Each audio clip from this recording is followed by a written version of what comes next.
እባክሽ ልጅ ለስራሽና ለሙያሽ እንዲሁም ለህዝብ ስትይ ታማኝ ምንም ሐሳብ አይግባህ። እንደ ሌሎቹ ለሆድ ያደርኩኝ አይደለሁም። ይሄንን ትልቅ መረጃ ያሳልፈ የመስጠቴ ራሴንና ቤተሰቤን አደጋ ላይ እንደምጠብቅ እኔን እመነኝ አልኩህ እኮ። ይሄ እኮ በጣም ትልቅ መረጃ ነው። ከየት ነው እንደዚህ አይነት አደገኛና ሚስጥራዊ መረጃ ያገኘው? እሱም ማወቅ ጠንሻል። ኮማንደር በልሁ እዚሁ እኛ ቁጥጥር ስር ነው ያለው። አንደኛዋ ሴት ግን ወይዘሮ ሮማን ከሆነች እዚህ ሀገር የለችም።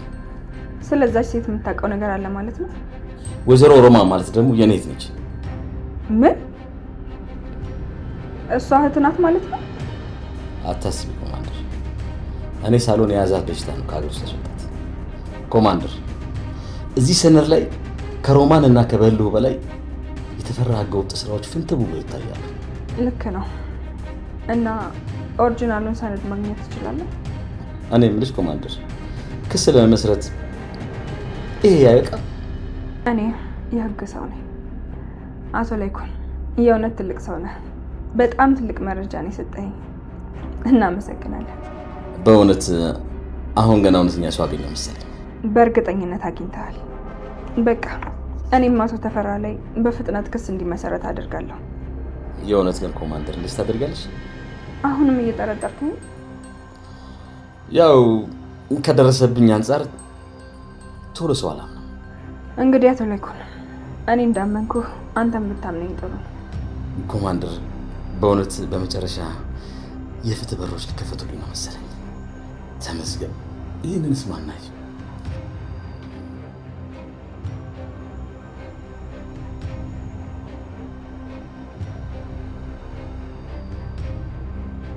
ደግሞ ምን ቀረሽና ነው ቤት የመጣችው? አቶ ተፈራ በተለያየ የህገ ወጥ ስራ ተጠርጥረህ በቁጥጥር ስር ውለሃል። ምን? እሰራ ኮንስታብል።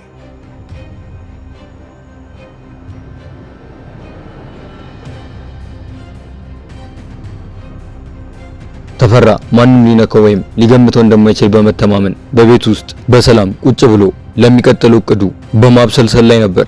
ማንም ሊደርስበትና ሊያጠራጥረው በማይችል በትዕቢት ስሜት ውስጥ ሆኖ ሳለ ባላሰበውና በጭራሽ ባልጠበቀው መንገድ የቤቱ በር በኃይል ተከፈተ። አዲሱ አዛዥ ኮማንደር በቁርጠኝነትና በጥብቅ አቋም ከታጀቡ የጸጥታ ኃይሎች ጋር በመሆን በቀጥታ ወደ ቤቱ ገባች።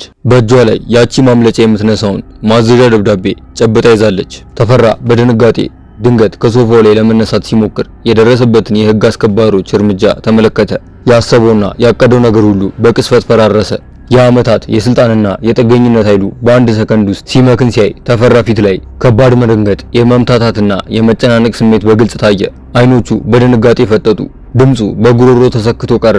አዲሱ አዛዥ የማዘዣ ደብዳቤውን አሳየችውና የጸጥታ ኃይሎቹ ሳይንቀሳቀስ ባለበት እጁን በሰንሰለት እንዲያስሩ ታዘዘች። ተፈራ በጸጥታ ኃይሎች ታጅቦ ከቤቱ ውጪ ወደሚገኘው መኪና እየተጎተተ ሲወሰድ በንዴትና በትዕቢት ተደግፎ እየጮኸ ያደረግሽው ነገር ይቆጭሻል፣ ሁላችሁም ታለቅሱበታላችሁ፣ ያደረጋችሁት ነገር ከባድ ጥፋት እንደሆነ ይገባችኋል እያለ ይጮሃል። አዲሱ አዛዥም በቁርጠኝነት ፊቷን አዙራ ዛቻ እዚህ ጋር ያበቃል፣ አቶ ተፈራ ህግ ሁልጊዜም የበላይ ነው የሚል አጭር ቁርጥ ያለ ምላሽ ትሰጠዋለች። የህብረቱ ሰንሰለት በእጁ ላይ ከበድ ሲል ተፈራ የገጠመው ውርደት ከማንኛውም ጊዜ በላይ አንገቱን አስደፍቶታል። በህይወቱ ፈጽሞ ገጥሞት የማያውቀው በቅዠትም ጭምር አስቦት የማያውቀው ከባድ እውነታ ከፊቱ ተጋረጠበት። ከመኪናው የኋላ መቀመጫ ላይ ተቀምጦ ወደ ማረሚያ ቤት ሲወሰድ አእምሮ ከቁጥጥር ውጪ ሆነ። እስከዛሬ ድረስ ሁሉንም ነገር በእጁ ስር እንደነበር ህግም ሆነ ስልጣን እሱ እንዳለው የሚንቀሳቀሱለት የነበረው ተፈራ አሁን ግን በአይን ጥቅሻ ፍጥነት ውስጥ ሁሉም ነገር ተገለባብጦበት አእምሮን በድንጋጤ አጨለመው። ምን ማድረግ እንዳለበት፣ ማንን ማናገር እንደሚችል ማሰብ አቃተው። ቅስፈታዊ ውድቀት ግራ አጋባው። የዛቻ ቃላቱን ለመናገር ቢሞክርም በውስጡ ግን ባዶነትና ከባድ ፍርሃት ተሰማው። ማምለጫ ቀዳዳ እንደሌለ ሲረዳ የትዕቢቱ መንፈስ ተሰባብሮ በጠና ውድቀት ውስጥ ገባ። ተፈራ በእጅ ሰንሰለት ታስሮ መወሰዱንና በህግ ቁጥጥር ስር መዋሉን የሰሙት እነ ላይኩን ዜናውን እንደሰሙ የከበዳቸው ትልቅ ድንጋይ ከትከሻቸው ላይ የወረደ ያክል ተሰማቸው። ለረጅም ዘመናት ደረታቸውን አጥብቆ የነበረው የጭንቀትና የፍርሃት አየር በአንድ ቅስፈት ተኖ ጠፋ። በቤታቸውና በህይወታቸው ላይ እንደ ሴፍ ተንጠልጥሎ የነበረው ከፍተኛ ውጥረት ቀልጦ በታላቅ ደስታና ተስፋ ተተካ። እርስ በርሳቸው መታየት ጀመሩ። የድልና የእፎይታ እንባ በአይኖቻቸው ላይ አበሩ። በመጀመሪያ አዲሷን ኮማንደር ሲመለከቱ የነበራቸው ስጋትና ጥርጣሬ አሁን ሙሉ በሙሉ ጠፋ። አሁን ለኮማንደሯ የነበራቸው እምነት ጽኑ ሆነ። ተፈራ በሕግ ቁጥጥር ስር ውሎ ቢወሰድም የፈጸማቸው ወንጀሎችና የዘረጋቸው የክፋት አውታሮች ሙሉ በሙሉ አልተበጣጠሱም። ወንጀል የሚፈጸምባቸው የተደበቁ ቦታዎች፣ ያከማቻቸው ሕገወጥ ንብረቶችና ገና ያልተጋለጡ ሚስጥራዊ መሰረቶቹ እስካሁን በውሉ አልታወቁም። ይህንን ክፋት የተረዱት ናሆም ዳግምና ዶክተር ፋኑኤል በአንድ ጠረጴዛ ዙሪያ ተሰባሰቡ። ተፈራ ቢታሰርም አጋሮቹ ወይም ቀጣይ አደጋዎች ሊኖሩ እንደሚችሉ በማመን እጃቸውን አጣጥፎ መቀመጥ እንደሌለባቸው ተስማሙ። የተፈራን ድብቅ ቦታዎች ለማጥናት፣ ማስረጃዎችን በቁጥጥር ስር ለማዋል እና የቀረውን ሴራ ክፍል ለመበጣጠስ በጋራ ጥንቃቄ የተሞላበት አዲስ ትግል ስልት ነደፉ። ተፈራ በቁጥጥር ስር መዋሉ ትልቅ እፎይታ ቢሆንም የጥፋቱ አውታር ስሩን የሰደደባቸውን ሚስጥራዊ ቦታዎች ማግኘትና ማስረጃ ማሰባሰብ አጣዳፊ ፍላጎት ሆኖ ቀጥሏል። ዳግም ናሆምና ዶክተር ፋኑኤል በተቀመጡበት ጠረጴዛ ዙሪያ ትልቅ ውይይት ካደረጉ በኋላ አንድ አደገኛ ነገር ግን ወሳኝ የሆነ እቅድ ላይ ይደርሳሉ። የሕክምና ባለሙያነቱ ለፋኑኤል ትልቅ መሸፈኛ እንደሚሆን በመገንዘብ ፋኑኤል ሙያውን እንደ መሳሪያ በመጠቀም ተፈራ ህገወጥ ቀዶ ጥገናዎችንና የተለያዩ የተደበቁ ወንጀሎችን ወደሚፈጽምባቸው ሚስጥራዊ ቦታዎች በሰርጎ ገብነት ለመግባትና ለመሰለል ይወስናሉ። ፋኑኤል ወደዛ አደገኛ ስፍራ አቅንቶ ቦታዎቹን በቅርብ ለመቃኘት የሚከናወኑትን ህገወጥ ድርጊቶች በእያንዳንዱ ዝርዝር ሁኔታ ለመሰለል እና ለህግ የሚያበቁ ማስረጃዎችን ሰንዶ ለመመለስ ተስማማ።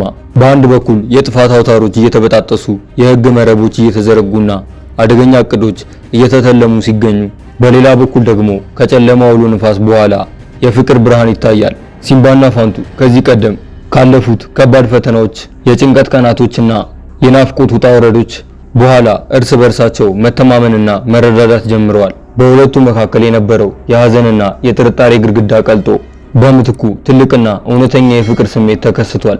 በፈተና ሰዓት አብረው መቆማቸው የጋራ ሐዘናቸውና እርስ በርሳቸው የነበራቸው አጋርነት ውብ የሆነ ፍቅር ግንኙነት እንዲመሰርቱ ምክንያት ሆኗል። የህይወቱ ውጣ ወረድ ምንም ያህል የከበደ ቢሆንም የፍቅር ስሜታቸው ለሁለቱም ትልቅ የመጽናኛ የጥንካሬና የደስታ ምንጭ ሆኖላቸው ልክ እንደ አፍላ ወጣቶች ሆነዋል። ሲምባ በደረሰበት የሐሰት የወንጀል ክስ ምክንያት በአካል ተገኝቶ ለመቀመጥም ሆነ በነፃነት ለመንቀሳቀስ ባይችልም ሁለቱም ፍቅረኛሞች የርቀቱንና የችግሩን ግድግዳ ሰብረው በየቀኑ በድብቅ በስልክ እየተደዋወሉ ሐሳብ ይለዋወጣሉ።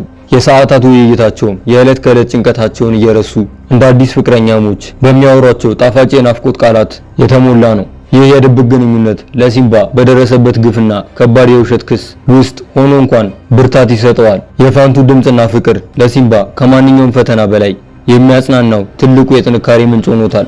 አምራን እጇን ለፖሊስ ሰጥታ ከታሰረች ቀናቶች እየተቆጠሩ ነው።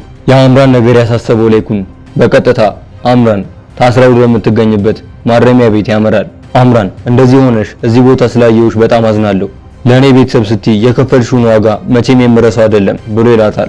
አምራንም ፊቷ በማረሚያ ቤቱ ብረት ተከልሎ እኔ እኮ እናንተ ካደረጋችሁልኝ ነገር አንጻር ይሄ እኮ ምንም ማለት አይደለም ብላ ትለዋለች። ላይኩንም በአምራን ፊት ላይ የሚታየውን ተስፋ መቁረጥ ስሜት እያየ እመኚኝ የኔ ልጅ አንቺን ከዚህ ሳላስወጣ እንቅልፍ የሚባል አይኖረኝም ብሎ ይላታል። አምራን በወቅቱ በነበረው ከፍተኛ ድንጋጤ፣ ጫና እና የፍርሃት ስሜት ውስጥ ሆና ሳለ ሁኔታዎች በብርሃን ፍጥነት ተቀያየሩ። በዚያ የውጥረት ቅጽበት እሷ ራሷ በፍቃዷ እጇን ለፖሊስ ሰጥታ ወደ ማረሚያ ቤት ከመግባቷ በፊት ሁኔታዎቹ በጭንቅላቷ ውስጥ እንደ ቅዠት ተመላልሰዋል። በወቅቱ በነበረው ግርግርና ከፍተኛ መደናገጥ የተነሳ ልጅቷ ላይ መሳሪያ ተኩሳ የነበር ይመስል ይሰማት ነበር። ነገር ግን አእምሮዋ በድንጋጤ በመታወኩ ምክንያት በወቅቱ በትክክል ምን እንደፈጸመችና መሳሪያውን በእርግጠኝነት ተኩሳው እንደሆነ ወይም እንዳልሆነ ማስታወስ አልቻለችም። ሁኔታውን በቅርብ ለማየትና አምራንን ለማበረታታት ወደ ማረሚያ ቤት የሄደው ላይኩን የአምራን የግድያ ክስ ስላጠራጠረው አምራን እስኪ በወቅቱ ምን እንደተፈጠረ አስታውሽና ንገሪኝ፣ በትክክል ልጅቷ ላይ ተኩሰሽባታል ብሎ ይላታል። አምራንም ግራ በመጋባት ስሜት ኮማንደሯም እንደዚህ አይነት ተመሳሳይ ጥያቄ ጠይቃኝ ነበር፣ ታዲያ ማን ሊተኩስባት ይችላል ብላ ትለዋለች። ላይኩንም ለአምራን ተስፋ ለመስጠት እየሞከረ በቃ ግድ የለም አንቺ አትጨናነቂ፣ እኛ ከመርማሪዎቹ ጋር በመሆን የምናጠናው ነገር ይሆናል ብሎ ይላታል። አምራንም እንዲሁ ዝም ብላችሁ ነው እንጂ የምትለፉት የኔ ነገር አብቅቶለታል ብላ ትለዋለች። ላይኩንም አምራን እንደዚህ ተስፋ አትቁረጪ፣ ቃል ገባልሻለሁ ከዚህ ብቻ ሳይሆን ከቤትሽ ሙሽራ ሆነሽ ነው የምትወጪው ብሎ ይላታል። በቀጣይ ክፍል ምን የሚፈጠር ይመስላችኋል? ሀሳብ አስተያየታችሁን ኮሜንት ላይ አጋሩ። ቀጣዩ ክፍል በፍጥነት እንዲደርሳችሁ ቻናሉን ሰብስክራይብ በማድረግ የደወል ምልክቷን ይጫኑ። እንዲሁም ቪዲዮውን ላይክ፣ ሼር በማድረግ ለሌሎች እንዲደርስ ያጋሩ። በቀጣይ ክፍል እስክንገናኝ እስከዛው ሰላም ቆዩ።